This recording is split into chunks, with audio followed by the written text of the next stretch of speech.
Welcome to O's Corner with your host, ONYI. Hello, beautiful people. Welcome to O's Corner. I'm your host, ONYI, and I am so grateful to be here with all of you in this time and place, in this virtual space, in all the spaces across all dimensions, across time, past, present, future.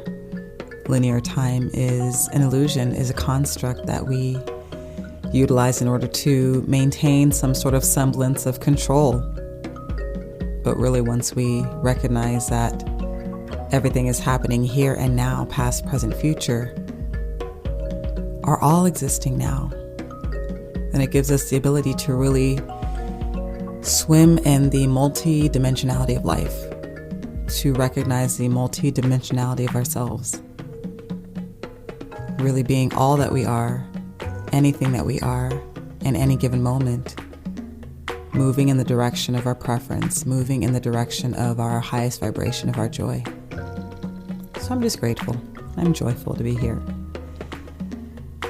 And as always, let us begin by taking a moment to ground, to center, to recognize, to acknowledge, to be in gratitude.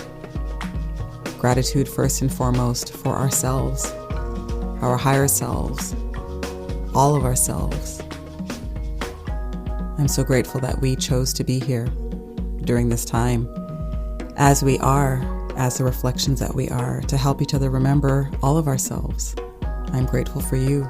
I'm grateful for me. I'm grateful for this time. I'm grateful for and I acknowledge our ancestors, my individual ancestors, your ancestors, our collective ancestors, our non-human ancestors, everything that came before us, everything that paved a way, everything that we are.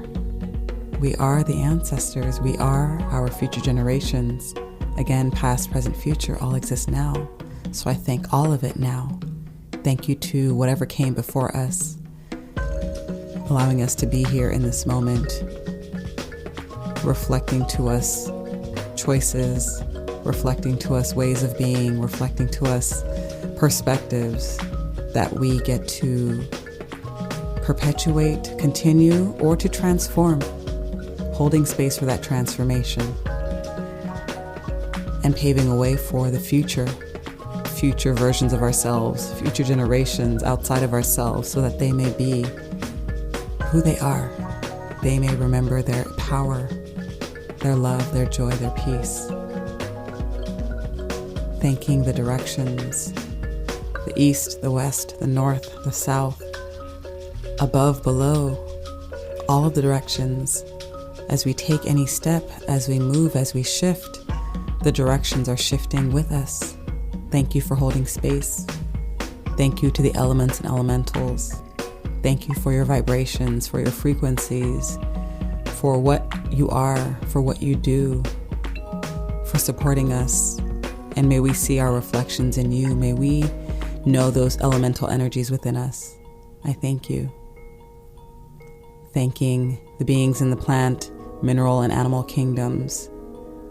All of the beings, everything. Thank you for your existence, for your display, your reflection, the fact that you are what you are, period. And you are in the peace and joy of that.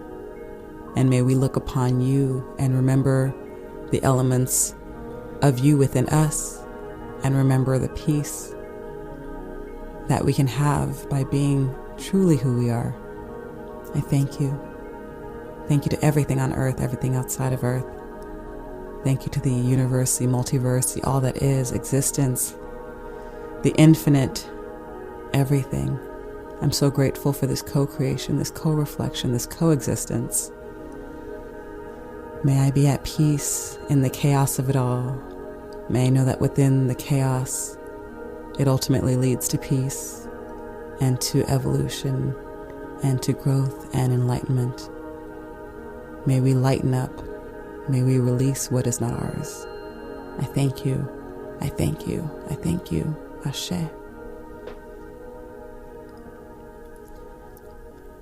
So today's the first Friday of the month. Happy April, my birthday month. Woohoo!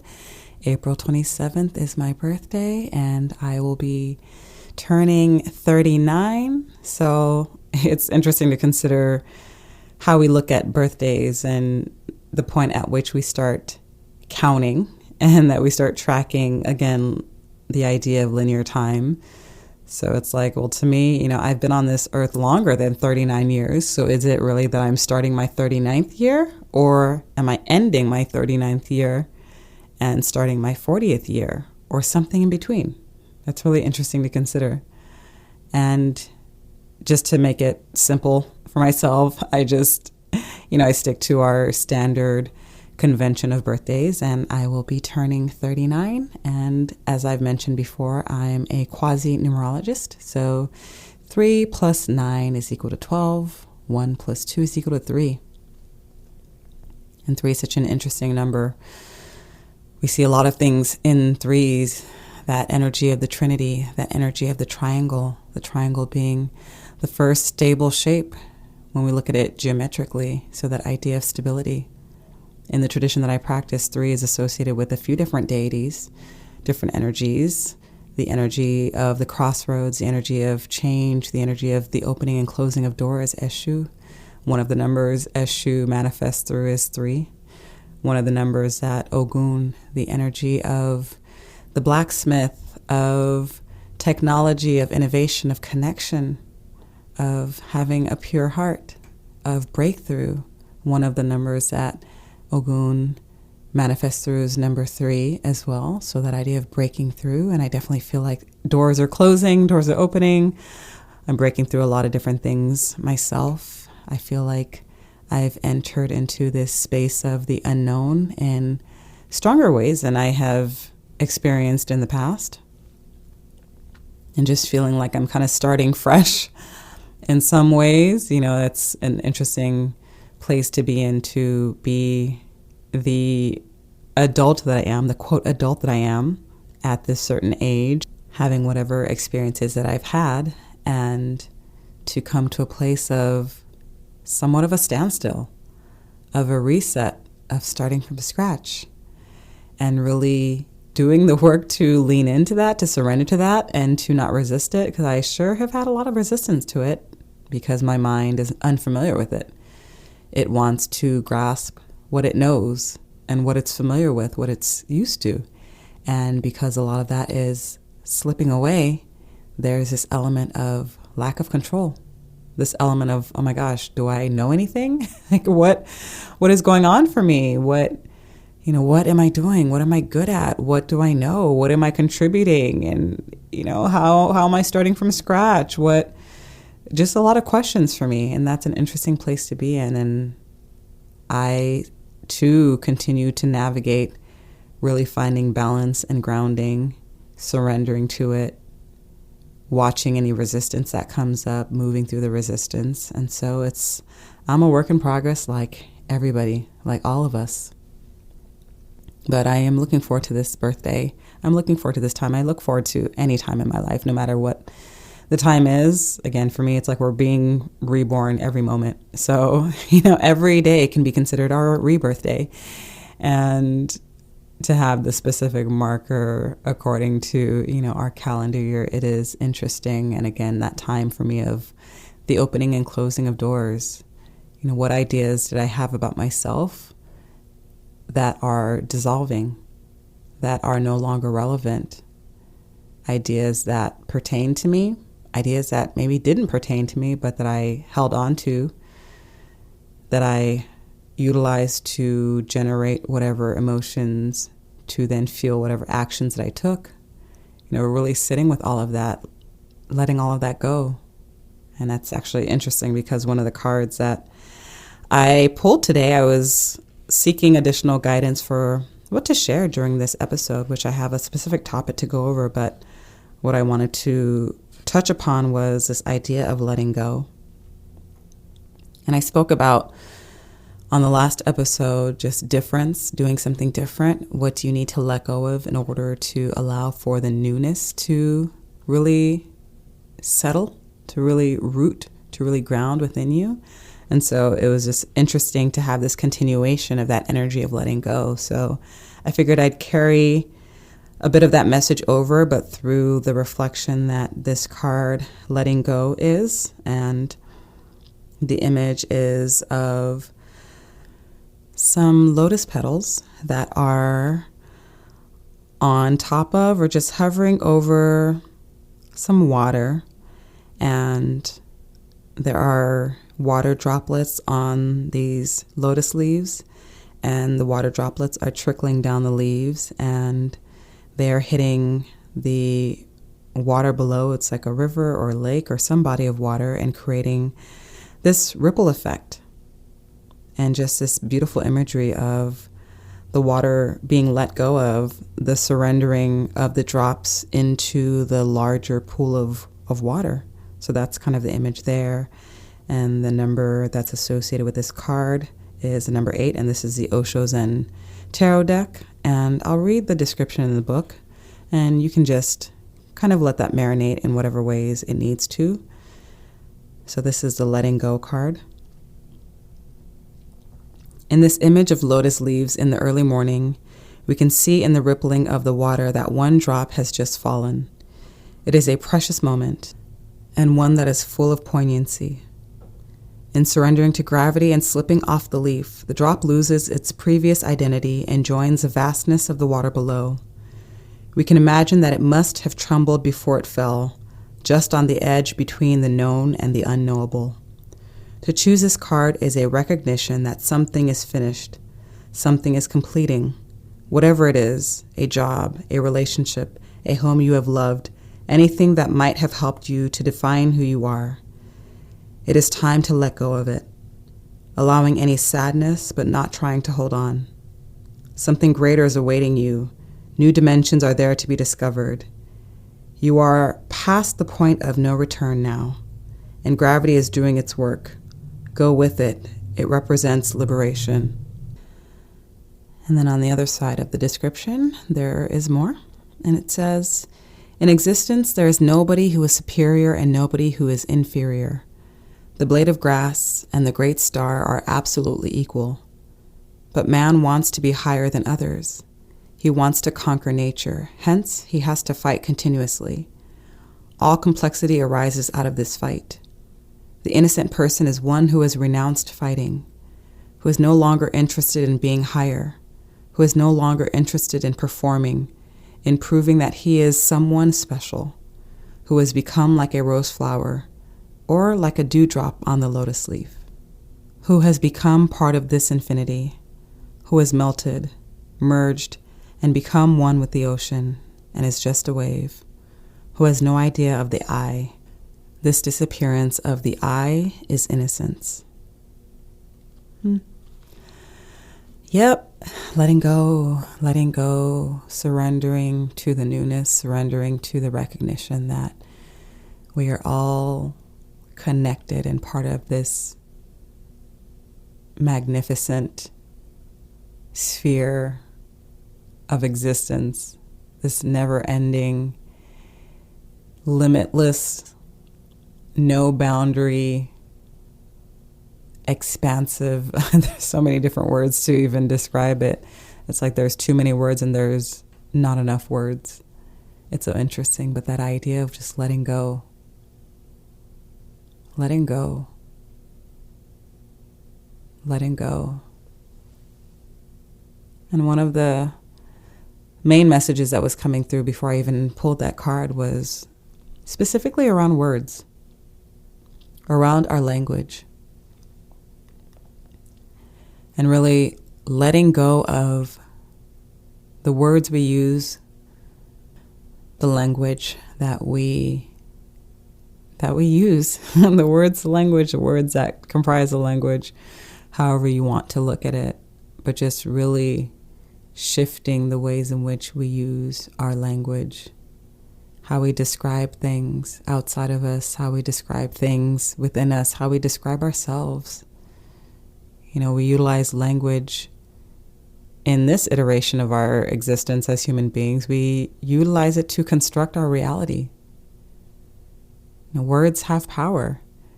And I don't even know if it's that the words have their own specific energy, their vibrations, the intonation, the letterings, the shaping of our mouths when we speak words or when we sign specific concepts, in whatever ways we utilize our body to convey language, to convey concepts, to convey ideas. Those motions, those movements, those sounds, the vibrations, the combination of it all, the singularity of some aspects of it, those have their own essence and their own vibration and their own beingness outside of us.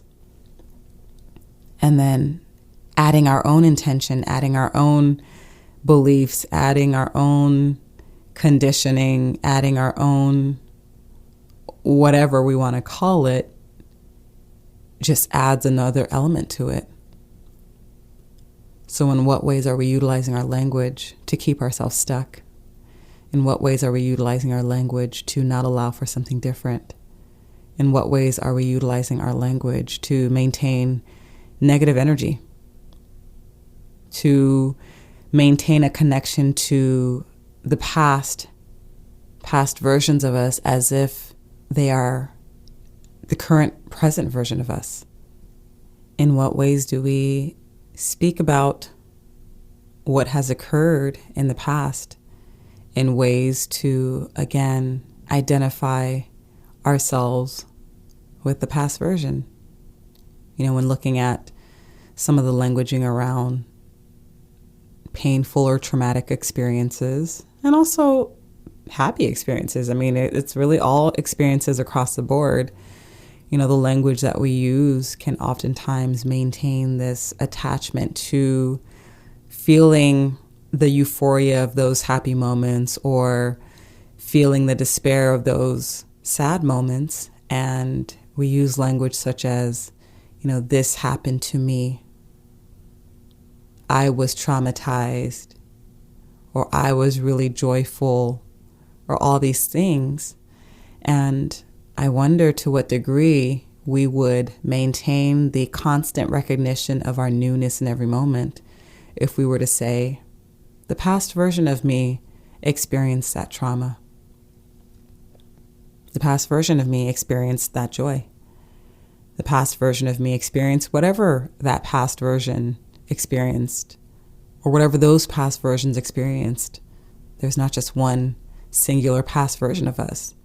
There are an infinite number of past versions of us that have their own experiences, and those experiences belong specifically and solely to those versions and really have nothing to do with us outside of having provided some sort of information, wisdom, or anything else for us in this present moment to look upon, to draw upon as a source of understanding, as a source of support in making whatever decisions this present version of us needs to make. Rather than looking at those past versions and using our language in such a way to refer to the past versions as completely separate beings, for us to witness those past versions and say, okay, this past version of me experienced this, and based on their experience, this current version of me is learning this, and I'm going to use the lessons that I've learned from that past version in order to make whatever decisions I need to make in this moment. I'm going to recognize that any time that I am triggered or a trigger occurs, I can shift it and consider that it's a past version of me coming up to be healed, and that me in this present version, I get to reflect to that past version what it looks like to come from a place of power, a place of joy, a place of peace, and utilizing our language to describe that actual process and to describe that actual experience in such a way that we are maintaining the sovereignty of this current version of us and the sovereignty of the past version of us, and also calling upon or making space for the future version of us that also is sovereign, also is having its own experiences now. How are we using our language to, again, keep ourselves stuck or move ourselves forward, keep ourselves in the present moment. Really sit with the ways in which you use your language. And I know it can seem as if doing that is being extra careful or cautious or paranoid in some ways. And if you choose to see it that way, if you choose to describe it that way, then that's what it's going to be. And you can choose to describe it and see it as I'm being very attentive and aware of the ways in which I utilize my language to construct my reality. And having that level of awareness really kicks something off within your being. To me, it increases your frequency and your vibration. It allows you to become a more sharp, a more precise channel and antenna. You're really starting to hone in on the subtle ways in which you yourself alter your vibration. You yourself, again, you create your experiences through your words.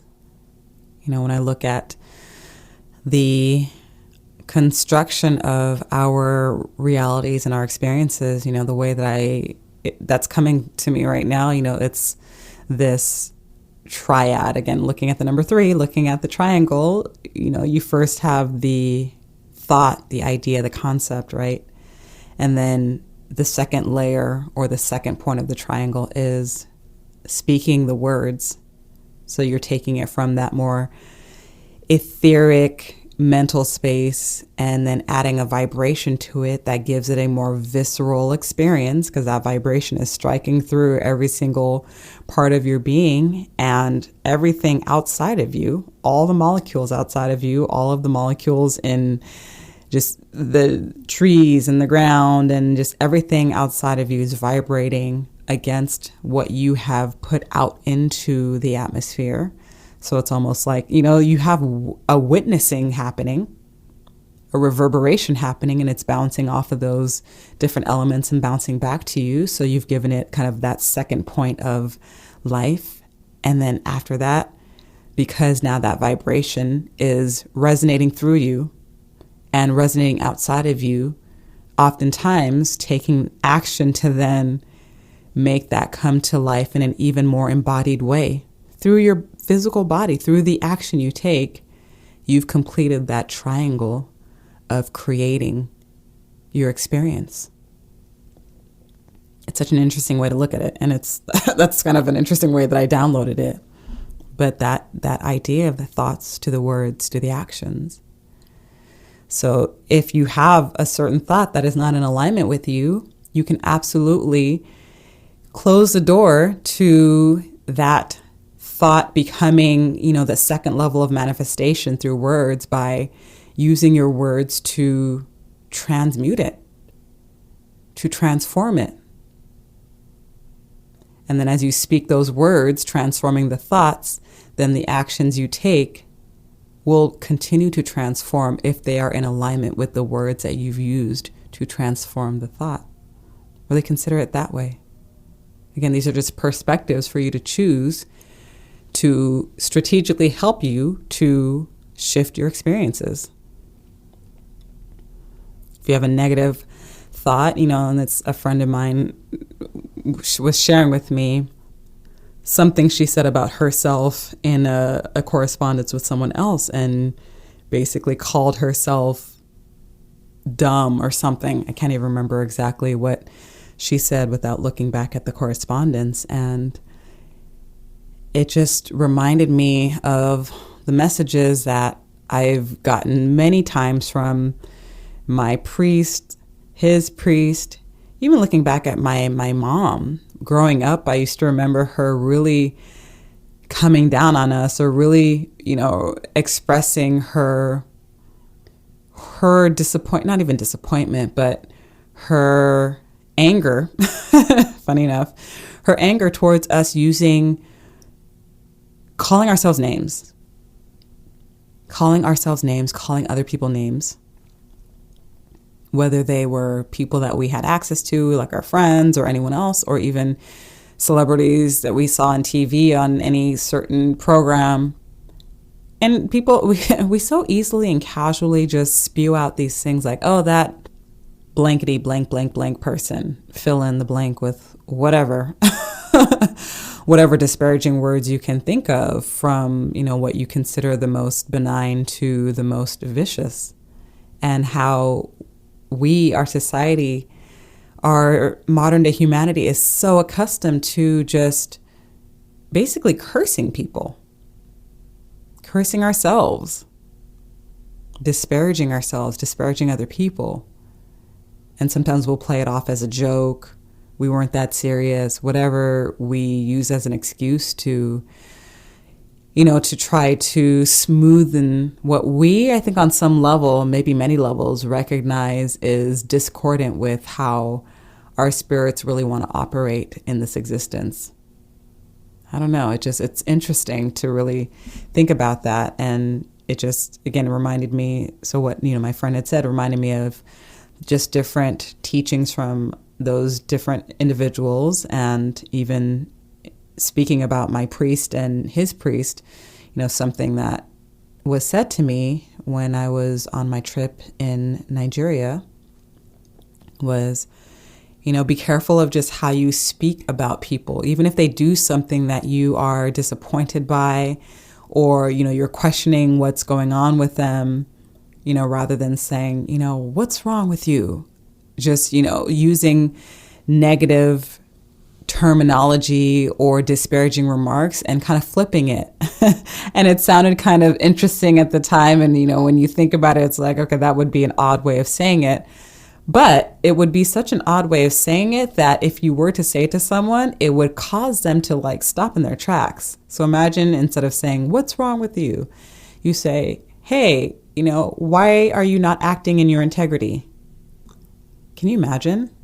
Or don't you want to be a truthful person? Don't you want to be a kind person? Imagine if you said that to someone. I mean, what are they going to be like? No.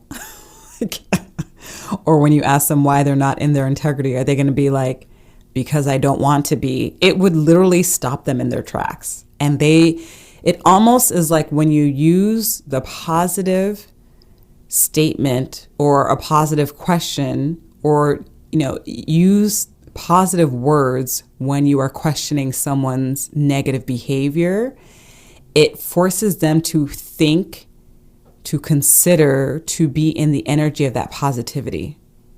It's actually quite fascinating, because oftentimes our go-to is to combat negativity with negativity. Someone acts, in their lack of integrity, it annoys us. We're, in our feelings or whatever we feel about it, and then we want to continue that thread of negativity. But if you're able to stop in that moment, ground center, and then flip it using positive words, you've transmuted it for yourself.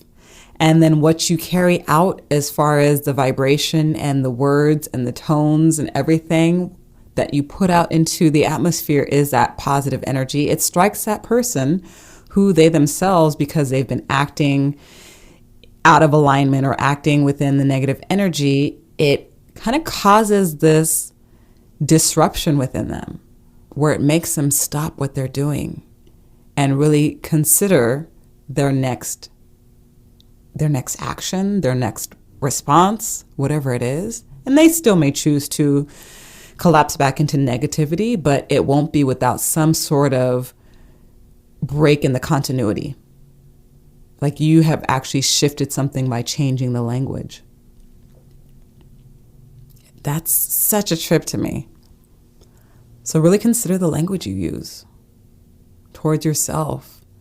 Be mindful. Again, my Baba always says, don't hex yourself. All this self-hexing, all this negative talk.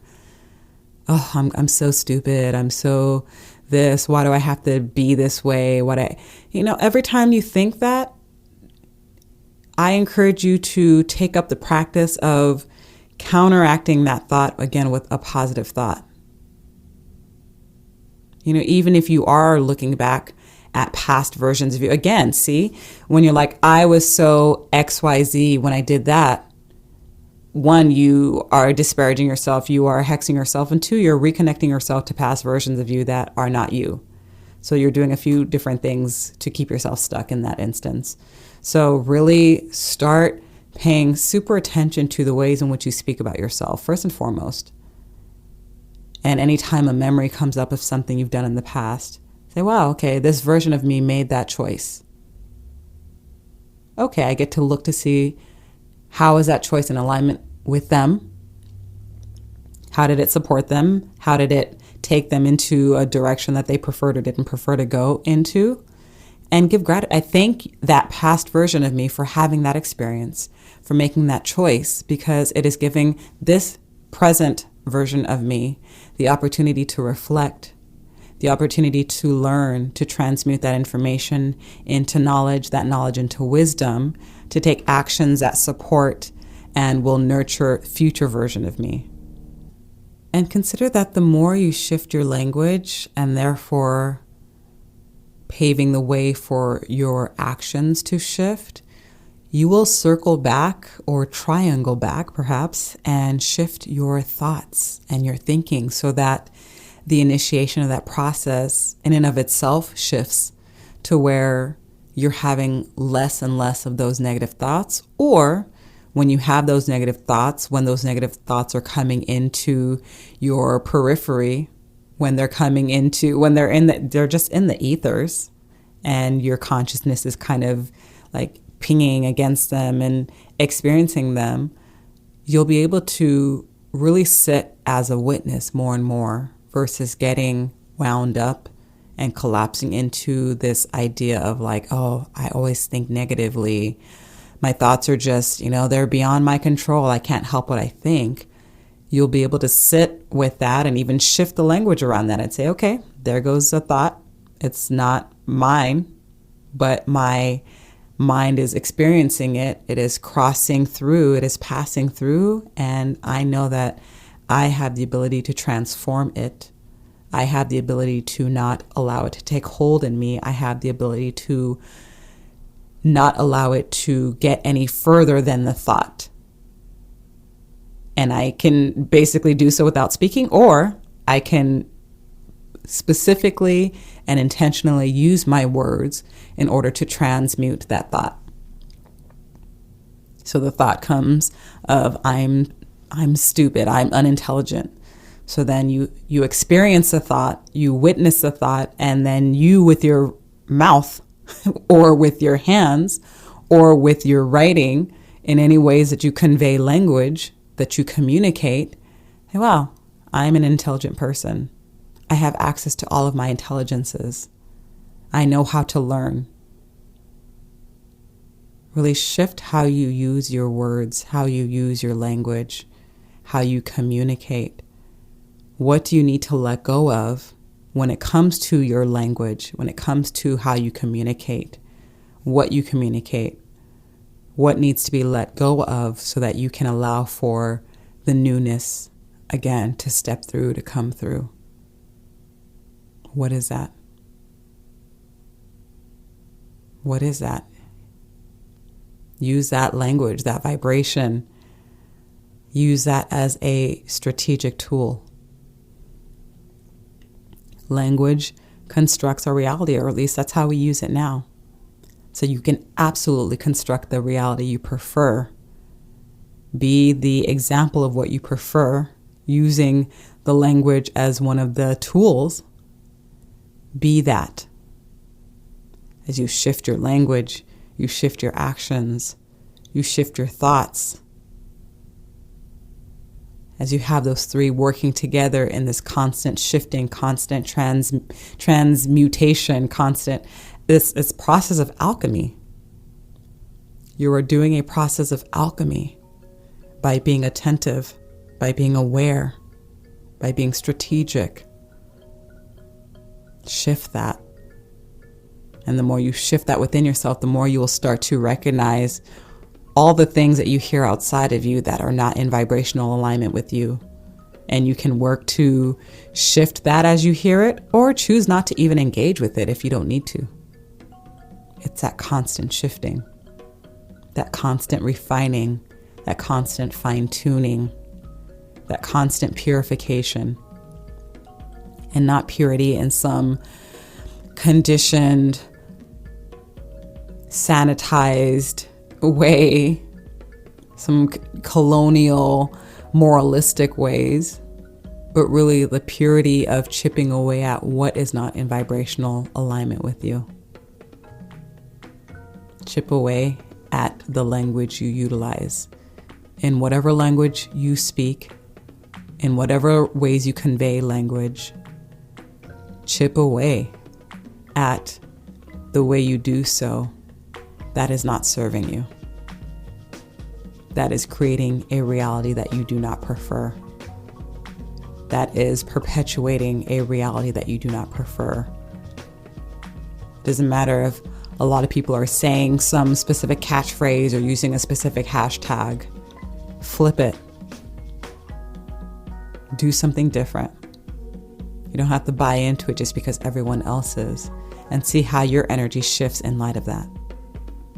Step into your courage to be different, to speak differently, to convey differently, to communicate differently, to use words differently. Step into the power that is you in all ways. I'm so grateful for the messages that came through on this first Friday of April, again, my birthday month. And I'm so grateful for the opportunity to be in this space and to be a conduit for the messages. And I thank, first and foremost, again, my higher self. I thank your higher self for showing up, for being here, for listening.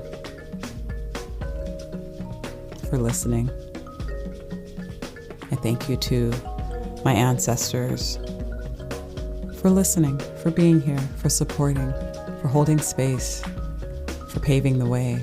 All of our ancestors, the ancestors of this land, the lands that we are all on. Thanking the directions, thanking the elements and elementals, thanking the beings in the plant, mineral, and animal kingdoms for everything that you teach us. The ways in which you communicate and create your existence and your reality, a reality that is just you being what you are in every way. May we learn to communicate as you do in the purity of who we are. Thanking everything on earth, everything outside of earth. Thank you for this coexistence. I'm in such gratitude. I pray that we all speak in ways that uplift us, that remind us of our power, our beauty, our love, our joy, our sweetness. Ashe. Until next time, thank you so much for joining me. You've been listening to O's Corner with your host, ONYI. Want to know more about ONYI? Log on to onyilove. That's ONYI.love. Thanks for listening.